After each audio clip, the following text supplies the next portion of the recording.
Uma bonita noite, por certo, uma noite de informativo. Minha persona mesmo, por exemplo, vai toda a escola, Colégio Nigel Médio, Colégio Urbano, Montplaisir, de Schakel, etc. Para invitar e alunos na 5e HAVO, para nós vai 4e HAVO também,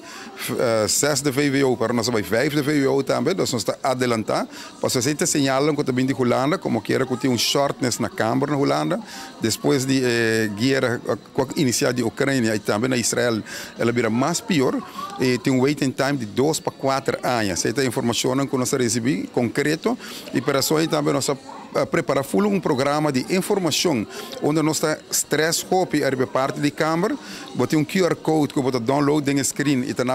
tudo está, então se está Den Haag, porque vai 4 link para você inscrever, se está Rotterdam, se está Eindhoven, etc. Botar tudo link para você inscrever e assim estimular e jovem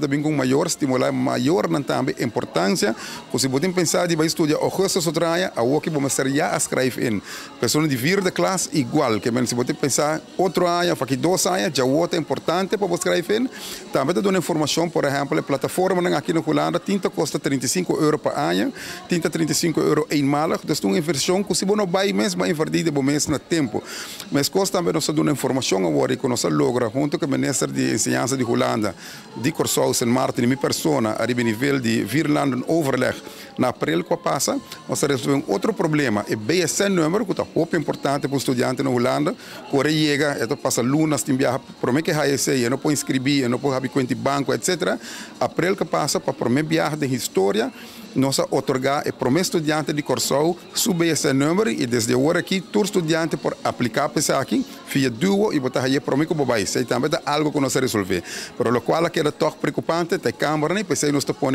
ênfase a isso aqui também. Nós temos programa bastante amplo de banda que nós explica parte aqui. Nós temos Realign, que é uma companhia que guia estudante para fazer bom estudo de coisa, treino para promete que vai Holanda. Nós temos a senhora Paloma de Fundação de Vida, que dona a parte de begroting. Nós temos Colin Life de Holanda, Frank Suiter, que é um ex-estudante que escreveu book de sua vida, como ela passa como estudante, etc. Ela vai dar nossa experiência live, de screen grande,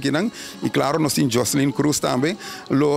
dona sua apresentação, nós temos Aruba Learning também aqui dentro, para toda a informação, pois é uma noite completa com toda a informação que tanto estudante, seguro estudante, mas também maior, que suporta estudante, mestre possa, para junto nos guia estudante, para a hora que chega, está ready to go, em vez de buscar coisas para regra, está chega, clapa como se assim.